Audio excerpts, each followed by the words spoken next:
À Monaco, il y a des femmes managers inspirantes. C'est le cas d'une Anglaise arrivée en principauté lorsqu'elle n'avait que 4 ans. Cette ancienne nageuse qui a défendu les couleurs monégasques au jeu des petits États a su dès son plus jeune âge qu'elle voulait s'occuper des autres. Elle a d'abord envisagé le métier d'infirmière avant de se diriger vers l'hôtellerie. Son parcours l'a conduite en Suisse, au Royaume-Uni, en Chine même, pour y faire ses armes. Elle est revenue à Monaco, où elle est aujourd'hui aux commandes de l'hôtel Columbus, rentrée dans le giron du groupe Hilton. Il y a 2 ans, elle a été élue manager de l'année pour avoir su insuffler une dynamique vertueuse grâce à une politique managériale privilégiant l'humain. Nous avons donc voulu partir à la rencontre de Victoria Stevenson, directrice générale de l'hôtel Columbus.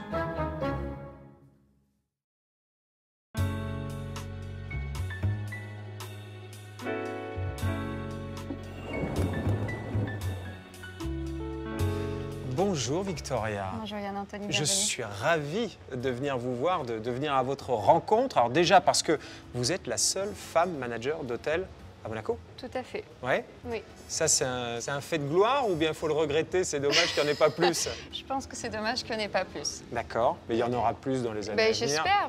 Il y a de plus en plus de jeunes femmes qui se lancent dans ce secteur. Il y a un équilibre à trouver. Vous avez surtout été manager de l'année à Monaco. Tout domaine confondu en 2023. Ça m'intéresse beaucoup de savoir comment vous avez fait et sur quoi vous basez justement votre management, qui est assez particulier. Est-ce que je peux vous proposer un café? Avec plaisir, avec plaisir.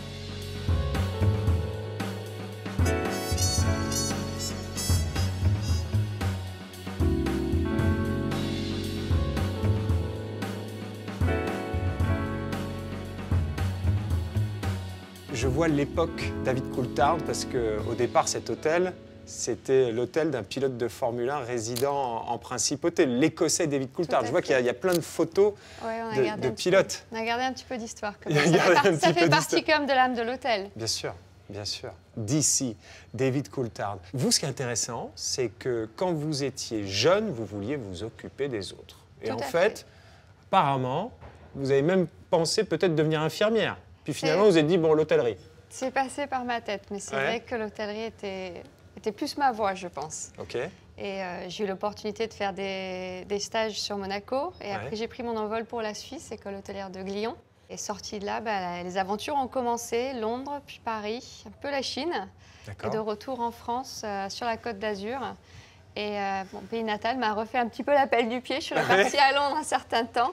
Et pour revenir sur la Côte d'Azur en 2012, où j'ai intégré un très bel établissement, le Negresco, sur Nice.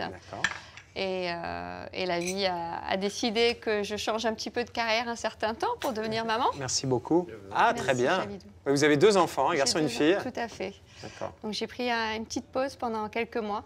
Avant d'intégrer le Columbus Monte Carlo il y a 11 ans maintenant. Sachant que le premier établissement que vous aviez fait en stage, donc au tout départ de votre cursus, c'était l'hôtel de Paris. Tout à fait, en cuisine. Ouais. J'ai fait 2 mois en cuisine l'été, j'en ai des souvenirs. Vous avez épluché des pommes de terre? J'ai tourné des pommes de terre et j'ai trié de la salade. Ça marque. Et ça vous a plutôt encouragé? Ce qui m'a encouragée, c'était l'esprit de famille que j'ai retrouvé dans cet établissement, cet esprit d'équipe qu'on trouve dans l'hôtellerie. Et c'est là où je me suis dit, je ne me suis pas trompée dans ma voie. D'accord, donc vous m'avez dit, ensuite la Suisse, donc c'est le top du top quand même pour apprendre ces métiers-là. Et puis après le Savoy à Londres. Tout à fait. Hôtel emblématique de la place londonienne à l'époque et toujours aujourd'hui. J'étais avant travaux. D'accord. Là, vous étiez à la réception? J'ai commencé en tant que management trainee. Donc, c'est ce qu'on fait souvent quand on sort des écoles hôtelières, où on découvre tous les services dans un établissement pour, on espère, à la fin de ces 18 mois ou 2 ans, devenir assistant manager ou manager. Mais il y a eu des travaux? Il y a eu des travaux. J'ai court-circuité un petit peu le chemin en cours de route parce que j'avais besoin que ça aille un peu plus vite. D'accord. Donc, j'ai eu la chance... Et il faut que ça aille vite? Parfois, oui. Il faut que ça aille vite. Je suis patiente sur certaines choses, pas sur tout. Mais c'est vrai que j'ai eu l'opportunité d'évoluer très rapidement à Londres en tant qu'assistant manager de la réception. Et oui, les travaux me sont tombés dessus. Vous savez, on est très pragmatique en Angleterre, on licencie. On ferme, on licencie. Quand on fait les travaux dans un hôtel, ils ont licencié tout le ils monde. ferment l'hôtel, ils licencient tout le monde. Exactement. D'accord. Donc, à nous de nous réinventer. Et je me suis réinventée à Paris, au Royal Monceau, Oui. où j'ai passé à peu près 18 mois chez eux. Mais j'ai pas eu de chance. Encore des travaux, Ah bon? assez rapidement. Ouais. Et c'est là où ils cherchaient Mais du là, en monde. France, ils n'ont pas licencié tout le monde. Pas du tout. Haute technique, chômage technique. Et là, vous êtes mise au chômage. Pas longtemps, peut-être 2 semaines. Et on m'a bon proposé de partir en Chine pour les Jeux Olympiques, être une task force pour le Parce que le chômage, pour vous, c'était pas une option. Après 2 ans de petite carrière, non, Ouais. pas du tout. Ouais. J'estimais que ça allait anéantir ma carrière, qui était déjà toute tracée dans ma tête. Ouais. Donc j'avais les âges où je voulais arriver à un certain poste. Donc c'était important pour moi. Et j'ai eu cette opportunité en or, être en Chine pendant les Jeux Olympiques. En plus, l'Asie était un petit peu un souhait que j'avais en termes de Donc ça, c'est destination. 2008? Ça, c'est 2008. Ouais. Et j'ai passé 3 mois extraordinaires là-bas, à accueillir tous les membres du comité olympique. Et à la fin de cette expérience, je suis rentrée à Paris et je dis Paris, c'est pas trop pour moi. Pourquoi? Je pense à un état d'esprit très différent de ce que j'avais connu à Londres en premier poste, Ouais. où on est beaucoup plus ouvert à l'évolution, à la manière de travailler. Arrivé à Paris, dans ma première semaine, on m'a dit on est collègues de travail, on ne sera jamais amis. Et c'est pas dans mon descriptif de poste. Ça m'a mis un cadre très clair de comment les choses fonctionnaient. Ce qui est intéressant finalement, c'est que vous parliez des méthodes, disons, musclées au Royaume-Uni. On ferme un hôtel, on vire tout le monde. Alors qu'en France, on ferme un hôtel pour travaux, on met tout le monde au chômage. Et ça, c'était très peu pour vous. Mais en revanche, vous disiez, en Angleterre, vous pouvez progresser assez rapidement. Oui. Alors qu'en France, il faut faire ses preuves et chacun son périmètre. Vous préférez quel système? L'anglo-saxonne. Le système anglo-saxon, c'est celui-là, clairement. Complètement. Et je Ouais. pense que ce qui est important dans n'importe quelle carrière, c'est faire ses preuves et évoluer par rapport à nos compétences, pas par rapport à une ancienneté, par rapport à un âge, ce qui était un petit peu ce que j'ai rencontré quand je suis arrivée en France. D'accord. Ici, au Columbus, on est dans quel mindset? C'est anglo-saxon? Parce qu'on est en pays francophone, J'applique l'anglo-saxon. mais c'est la méthode anglo-saxonne Oui, ici. c'est ce que je crois en ça et je pense que c'est comme ça qu'on retient les gens, qu'on fait avancer les gens. Si on ne peut pas les garder ici, on les accompagne pour évoluer ailleurs. On n'est pas une grande entreprise, donc il y a à certains moments, si les gens ne partent pas d'eux-mêmes, il faut qu'on les accompagne, on leur donne les outils pour partir d'eux-mêmes ailleurs, mais avec les connaissances nécessaires. Dans votre parcours, vous avez quand même couvert plusieurs zones et différents établissements. Vous nous avez parlé du Negresco à Nice. Là, vous étiez à la réception aussi? J'étais chef de réception. Chef tout à de fait. réception. Oui, oui. D'accord. Ça, ce sont des longues journées. Hein. Oui, c'est des longues journées parce qu'on sait toujours quand elles commencent, l'heure D'accord. où on arrive. Mais Ça, et on arrive à quelle heure? 7h30, 8h. Le matin, ok. Le matin, et Ouais. on ne sait jamais quand elle se termine. Tout dépend des vagues d'arrivée, de ce qui se passe dans l'hôtel, des événements. Donc la journée se termine quand, du moins pour moi, quand j'estimais que l'équipe était en place et pouvait Mais ça veut finir dire la quoi? journée Ça veut dire tranquillement. que ça peut être des journées de combien d'heures? 12-13 heures. 12-13 heures. Toujours est-il, vous êtes au Negresco, vous tombez enceinte. Et je décide tout arrêter. D'accord. Je décide de mettre ma carrière en attente quelques mois Ouais. parce que je savais que je ne pouvais pas me donner à 100% des deux côtés. Et je voulais être maman à 100% et privilégier ces moments-là. Donc j'ai arrêté pendant 9 mois après être devenue maman pour m'occuper de mon fils, que j'ai adoré. Mais c'est vrai que j'ai eu besoin de retravailler après. D'accord. Et c'est là où je suis rentrée au Columbus en tant que commerciale. Ouais. Et petit à petit, j'ai gravi les échelons, donc j'ai découvert que le commercial n'était pas pour Donc moi. commercial, c'est de vendre des chambres. Tout à fait. C'est commercialiser l'hôtel à l'extérieur pour attirer une clientèle. Il y a combien de chambres ici? 181 chambres. 180. 181 chambres. D'accord. Donc il y avait... Il y a du travail. Il y avait du travail, tout à fait. Ok. Et là, qu'est-ce qui se passe? J'évolue en tant que directrice d'hébergement à l'hôtel, où j'ai eu la gestion de tous les travaux. On a fait 2 ans de travaux à l'hôtel. Et finalement, avec vous, c'est toujours une histoire de travaux. Que ce soit au Savoy à Londres, au Royal Monceau à Paris. Mais là, ça s'est peut-être pas si bien passé pour vous. Mais ici, c'est une opportunité en revanche. Une opportunité, on est resté ouvert pendant les travaux, alors que les autres hôtels avaient fermé D'accord, pendant les travaux. ouais. Donc ça aide aussi. Ouais. Mais c'est vrai que c'était des moments inoubliables. On en rigole aujourd'hui. On n'en rigolait pas trop à l'époque. Pourquoi? Parce qu'hôtel ouvert, travaux, c'est des moments compliqués avec les clients. Ouais. Parce qu'automatiquement, nuisance sonore. Des dates où on est censé être complet, où on doit jongler avec notre inventaire, avec le rendu des chambres. Mais j'ai eu la chance... Là, on est dans les années 2016-2017 2017, tout à 2017. fait. 2017. Ouais. Oh, il y a eu des coups de chaud. Il y a eu des coups de chaud. On a fini d'installer le lobby le jeudi matin du Grand Prix à 4 h du matin avec toutes les équipes. On a rigolé à la fin, mais c'est vrai que ça a été un petit peu speed. Sachant que vous aviez... Tout était complet. Vous étiez fully booked pour la période du Grand Prix. Et les jeudis matin. Ouais. Jeudi midi, tout devait être parfait. Donc, c'est une partie essentielle de votre chiffre d'affaires, le Grand Prix? On est à 12-13% de notre chiffre d'affaires en 4 jours. 13% du chiffre d'affaires annuel en 4 jours pendant le Grand Prix. Tout à fait. Ouais. Et donc, il fallait absolument avoir terminé les travaux à temps. Il fallait, tout le monde nous attendait parce qu'on avait parlé de nos rénovations. Il y en a qui avaient subi les rénovations l'année d'avant. Donc, on a eu des clients qui nous ont été fidèles pendant ces 2 ans de travaux. Donc, ils étaient très curieux de savoir qu'est-ce qu'était le nouveau Columbus Monte Carlo. Surtout qu'au-delà de David Coulthard, vous avez un lien assez amusant, on va dire anecdotique, mais avec la Formule 1. C'est que vous êtes l'hôtel. On était l'hôtel où les gagnants de la course de Monaco dormaient. Coïncidence, on ne sait pas pourquoi. Certaines années, systématiquement, lorsque des pilotes dormaient ici... Ils gagnaient. Tout à fait.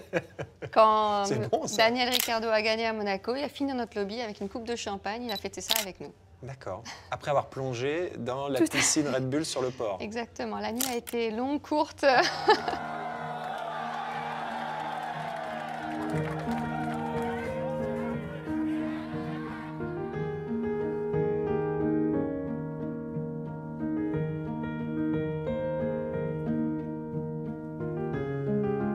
Vous avez la chance d'avoir la roseraie quand même juste en face de votre établissement. On a beaucoup de chance. Ouais. C'est le seul écrin de verdure dans la principauté quand même. Oui, peut-être pas le seul. Le plus grand. C'est celui qui porte le plus joli nom en tout cas. Je suis bien d'accord avec vous. Et d'ailleurs, on a des petites touches de cette roseraie. On a des parfums d'ambiance dans l'hôtel à la rose, justement pour rappeler ce côté local que nous avons dans notre établissement. À la rose et qui viennent de Grasse. Qui viennent de Grasse. Qui viennent de Grasse, tout à fait.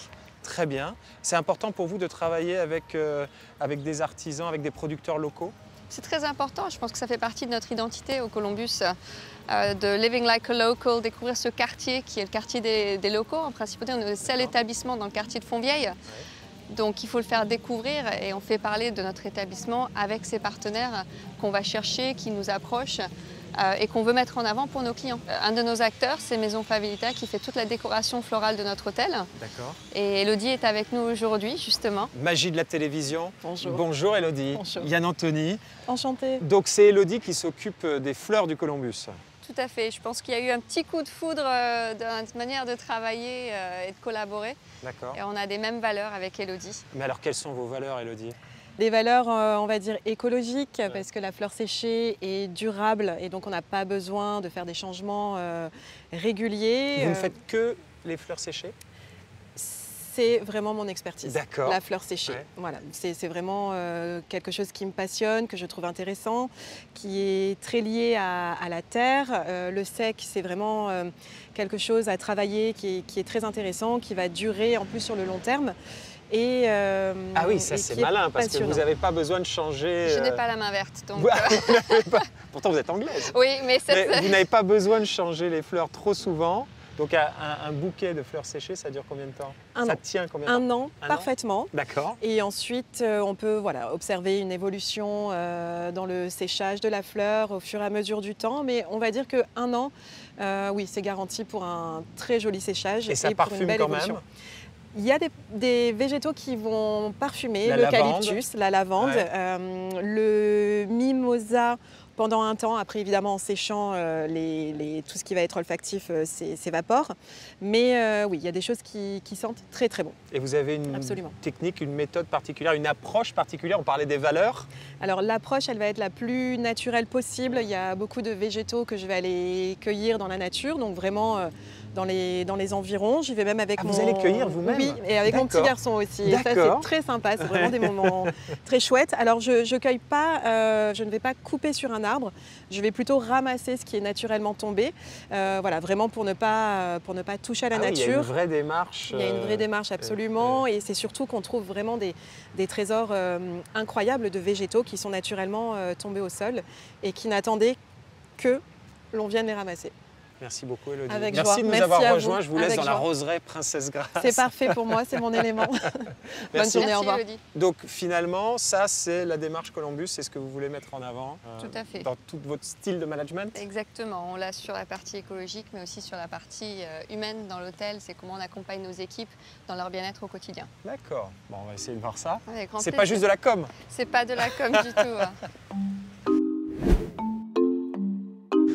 Bienvenue dans les bureaux. Ah, les bureaux. C'est combien de personnes? 85 personnes à l'année. 85 personnes à Columbus. Un peu plus de 100 l'été, mais 85 à l'année. D'accord. Et ça, ce genre de technique, ça sort d'un manuel du bon manager? Vous l'avez vu ailleurs dans un autre établissement ou comment ça fonctionne ça? Je l'ai vu ailleurs. En tout cas. Vous l'avez vu ailleurs, Je l'ai d'accord. vu ailleurs et j'ai trouvé ça très chouette. Ah ouais. Donc on l'a appliqué ici. D'accord. Pas des génies, on peut tous piquer des idées d'ailleurs. Donc regardez, j'ai Maxime, notre assistant chef de réception qui est ici. Bonjour. Bonjour. Enchanté. Yann Anthony. Tiens, c'est intéressant, je vais profiter de vous. Oui. Parce que Victoria, qui a remporté le prix du manager de l'année en 2023, Mhm. son message, c'est de dire, ce qui est important pour moi, c'est l'humain. Mhm. Parce qu'on entend souvent ça. Mhm. Qu'est-ce qui fait la différence entre la com et la vérité? Moi, je peux affirmer avec certitude que le Columbus Monte Carlo et spécialement Victoria Stevenson, la directrice générale, du moins pour ma part, m'a redonné l'envie de travailler dans l'hôtellerie. Ah oui, carrément. Redonner un sens, exactement, un sens au mot hospitalité qui est la base un petit peu de notre métier. Et ça, vous le dites parce que votre chef est juste à Absolument côté de pas. vous et Non, parce non, qu'il y a non. 2 caméras Non. sur vous ou c'est sincère? C'est sincère, Ah ouais? ouais, D'accord. effectivement. Ouais, ouais. Je pense que c'est un métier très Vous difficile. étiez dans d'autres établissements avant Tout à fait. et vous aviez vécu une forme de désillusion. Des illusions. Vous vouliez et puis quitter avant? un épuisement D'accord. face à la dureté du métier, hein, c'est une réalité. Mais voilà, avec un management tel que Victoria le donne aujourd'hui. Mais c'est quoi la différence entre votre expérience d'avant Mhm. et maintenant, la façon dont vous vivez votre métier dans l'hôtellerie avec Je le vis Victoria? avec beaucoup plus de légèreté et puis une sincérité en fait. D'accord. Ouais. Mais concrètement, c'est quoi? Avant, c'était des horaires Des terribles. horaires, un manque de reconnaissance quelque part, la peur de mal faire. Et puis instaurer un management toxique aussi, quelque D'accord. part. Mais alors, comment est-ce qu'on génère de la reconnaissance? Comment est-ce qu'on on crée un environnement où on n'a pas peur de mal faire? C'est encourager justement à dire qu'on D'accord. est tous humains, on peut tous faire des erreurs. Je pense que ce qui est important après, c'est quand on fait des erreurs, c'est de l'admettre. Ouais. On a fait une erreur. On Ouais. est tous là pour apprendre. Moi, la première, j'en apprends tous les jours. Et c'est ce que je souhaite que mes équipes puissent faire aussi. Et c'est comme ça qu'on grandit. En tant que manager femme, vous gérez aussi le personnel d'une manière différente? Je pense qu'en tant que femme, on a une approche différente Ouais. du management. Ouais. Automatiquement, je pense qu'on a plus d'empathie. Mais c'est trouver cet équilibre entre l'empathie et aussi instaurer des règles et faire en sorte qu'ils soient respectés. Et avoir ces deux côtés-là qui peuvent parfois être difficiles pour les équipes de comprendre parce que je peux être très généreuse dans ma manière d'être au quotidien, mais quand les erreurs sont importantes, j'ai aussi la casquette, il faut être dur. Là, vous tranchez. Oui. Mais quand on est focalisé sur le bien-être au travail, est-ce qu'on peut être performant? Est-ce qu'on peut être compétitif?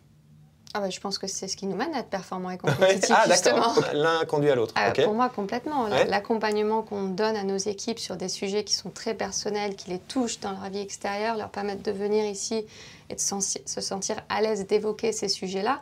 Et quand on est à l'aise dans notre métier à nous, c'est-à-dire les équipes opérationnelles, la réception, les gens qui accueillent les clients, ça se reflète automatiquement dans l'expérience client.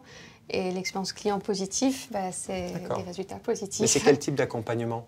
Par exemple, vous parlez d'accompagnement. Dans quelle mesure vous accompagnez le staff de l'hôtel? Alors, on le fait sur plusieurs sujets. Il y a bien sûr de la formation en continu, mais on le fait avec des associations. D'accord. On a fait avec He Can, She Can sur la menstruation. On travaille avec Écoute Cancer et Réconfort sur l'accompagnement de nos équipes sur tout ce qui est cancer du sein. On contribue, on paye pour nos équipes s'ils souhaitent être accompagnés par cette association, s'ils ont des problèmes personnels sur le sujet du cancer ou ils ont des membres de leur famille qui sont touchés, parce qu'ils sont experts, on ne l'est pas.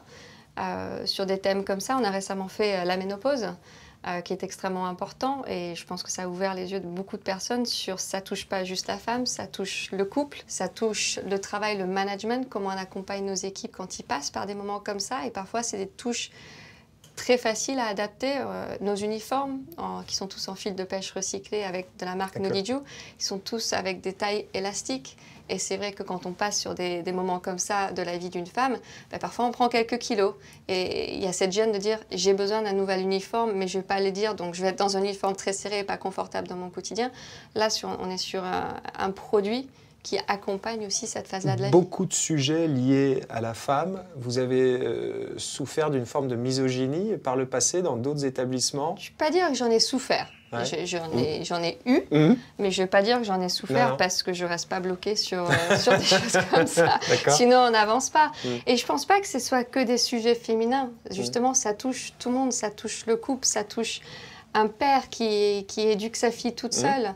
On pense que c'est des sujets féminins, mais ça nous touche tous dans notre quotidien.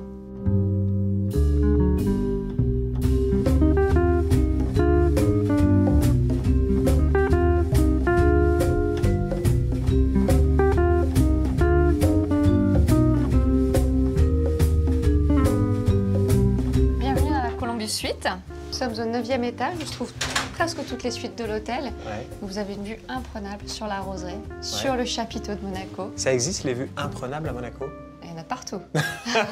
D'accord, très bien. Ah oui, mais donc là vous avez 3 pièces en enfilade. On est sur une suite à 2 chambres. Donc vous avez une chambre de chaque côté du salon. On a une triple terrasse dans nos suites. Les transats pour ceux qui veulent profiter un petit peu des rayons de soleil de la Côte d'Azur. Et vous avez les 2 salles de bain. Ce qui est étonnant, Victoria, quand même, c'est que ici, c'est un hôtel 3 étoiles. Tout à fait. Mais c'est un choix d'être un très très bon 3 étoiles. D'accord. On a cette chance à Monaco d'avoir des... Ah, c'est vous qui avez choisi d'être en 3 étoiles? Tout à fait. Vous pourriez être 4 étoiles? Tout à fait. Pendant les travaux, on a tout fait pour pouvoir passer 4 étoiles si on le souhaitait, mais le choix était de rester d'un 3. Les produits à Monaco sont vraiment exceptionnels dans l'hôtellerie. Donc ça nous permet d'être un très très bon 3. Plutôt qu'un mauvais 4 quand on voit les 4 étoiles qu'il y a sur la place monégasque. D'accord. Oui, tout est relatif en fait, donc c'est pas absolu le nombre d'étoiles, c'est par rapport... Si vous étiez dans une autre ville, vous seriez clairement à 4 étoiles. On serait à 4 étoiles. Mais non, nous on n'en parle pas, parce qu'on est sur un produit lifestyle, donc cette catégorie n'existe pas. Vous mettez pas le nombre d'étoiles à côté du nom Columbus sur la façade? Non, c'est ce côté... luxe décontracté qu'on veut mettre en avant dans notre établissement où tout le monde peut venir se sentir comme chez soi. Vous pouvez aller dans le Carré d'Or et profiter de la journée, mais quand vous revenez chez nous, vous êtes comme à la maison dans un quartier qui est extrêmement calme. Mais vous avez tout gagné parce que vous avez le calme et le côté... Ça, c'est votre positionnement? Tout à fait. C'est le côté un peu familial, calme, résinciel, ici Living à like Fontvieille. a local, comme on dit. Vivre comme un local. Il faut être de Monaco pour savoir tout ce qu'il y a à faire dans Fontvieille. Vous avez des restaurants exceptionnels auxquels on ne s'attend pas à trouver, des restaurants comme ça à Monaco. Vous avez un chapiteau. Qui pense à un chapiteau? On est à côté du stade, donc côté très familial. C'est ça, pendant le festival du cirque, les artistes sont ici. Les artistes sont chez nous tous les ans. C'est vraiment une période très fun pour nous. C'est le cirque un peu ici aussi? C'est le cirque tous les jours chez nous. On a les acrobates qui... Donc au mois de janvier, c'est les acrobates dans les couloirs. C'est pratiquement que dans l'hôtel. Mais c'est vrai qu'ils font leurs étirements, ils font leurs danses dans les couloirs. Donc ça apporte un petit peu plus d'animation dans l'hôtel pour un mois de janvier qui est normalement très calme.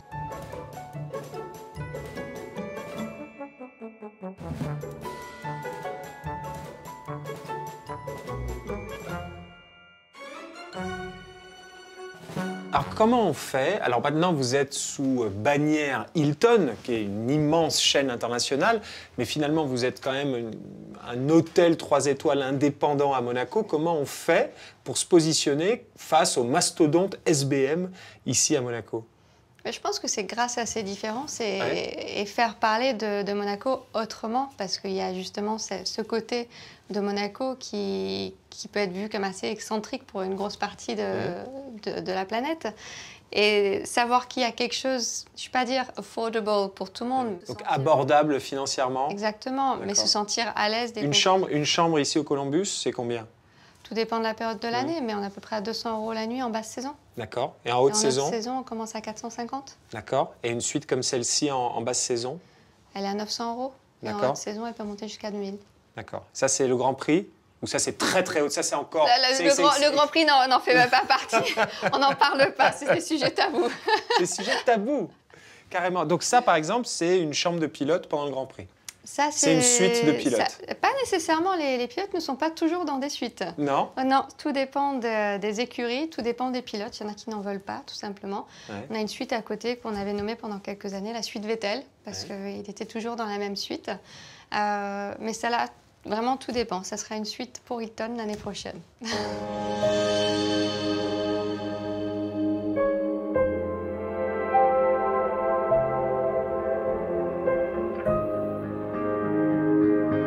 Vous êtes la directrice générale de cet hôtel ici à Fontvieille.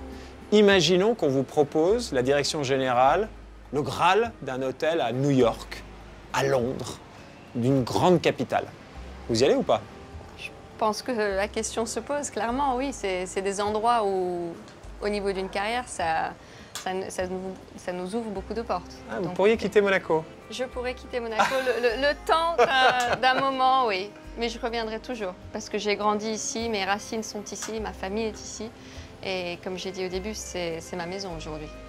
Bon. J'étais ravi de vous rencontrer. De même. Merci pour Victoria. votre temps. À l'image du positionnement 3 étoiles de cet hôtel de Fontvieille, qui, dans les faits, a tout ou presque d'un hôtel 4 étoiles, Victoria Stevenson a su imposer son style, discret mais terriblement efficace. Elle veut que les clients se sentent ici comme chez eux, living like a local. Victoria aime régler des problèmes, elle peut être très directe, mais toujours en privilégiant l'humain et la communication. Cette femme manager n'exclut pas de continuer son aventure professionnelle ailleurs dans le monde, mais elle reviendra toujours à Monaco, car c'est chez elle.